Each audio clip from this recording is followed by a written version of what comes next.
We've been told that being an introvert's about recharging by spending time alone or not having many friends.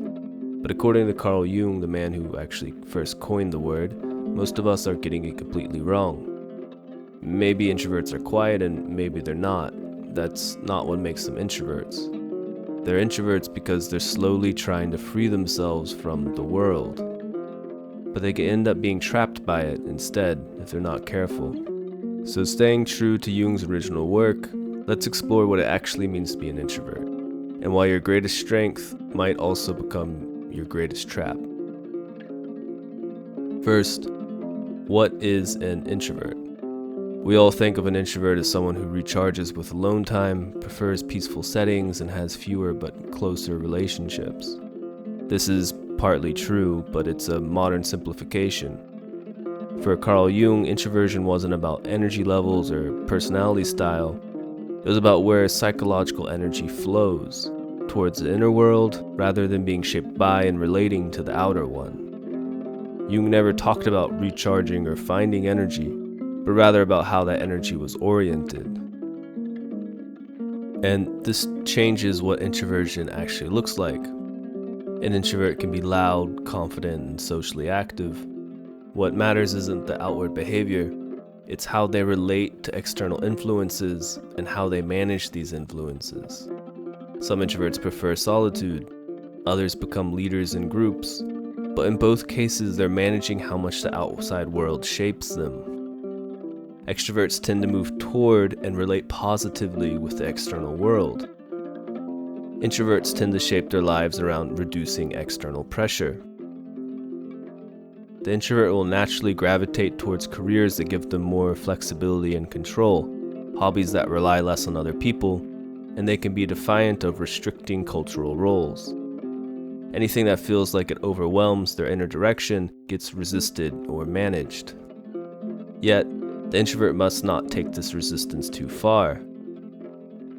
For if the introvert completely avoids people and the responsibilities of life, they don't become free, but rather they become trapped in a different way.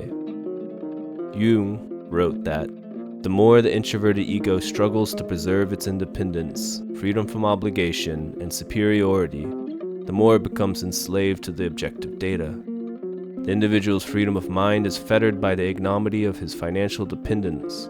His freedom of action trembles in the face of public opinion. His moral superiority collapses in a morass of inferior relationships, and his desire to dominate ends in a pitiful craving to be loved. The introvert's unconscious conspires in this way, to bring the illusion of power and the fantasy of superiority to utter ruin.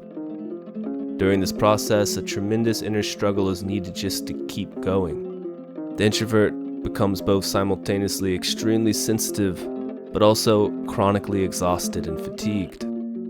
A real-life example of unbalanced introversion would be the Hikikomori in Japan, who would quite literally never leave their room if they could, showing us how attempting to escape the world just makes you a fugitive from it. And in less extreme cases, the same pattern shows up in stalled adulthood, where avoidance slowly turns into internal pressure that doesn't go away. There are 4 major types of introvert that Jung wrote about. We won't go over them all, but let's look at perhaps the most interesting type, the intuitive introvert. This next part might be a bit dense because it's going to be essentially just direct quotes. The artist might be the normal representative of the intuitive introvert type, but if not an artist, he might be a misunderstood genius or a great man gone wrong, a wise simpleton. Had this type not existed, there would be no prophets in Israel.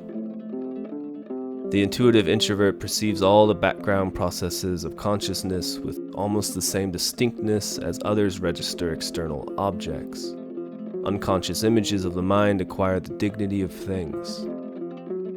Fate prepares for them, perhaps even more than for other men, overwhelming external difficulties, which may have a very sobering effect on those intoxicated by their own inner vision. The intuitive introvert is often adapted to the subjective within himself, but not adapted to the external realities of the present day. His arguments can lack the convincing power of reason. From an extroverted and rationalistic standpoint, these types are indeed the most useless of men. Yet in their own way, they are the educators and promoters of culture. Their life teaches more than their words. From their life, we may understand one of the greatest errors of Western civilization. That is the superstitious belief that verbal statements alone signify depth and understanding. Much of the experience of this life goes beyond what words can express. And we'll stop there. If you want to learn more, then I suggest you get a copy of Jung's book, Psychological Types, yourself. It's worth reading, but it can be a bit dense and inaccessible like most of Jung's writing.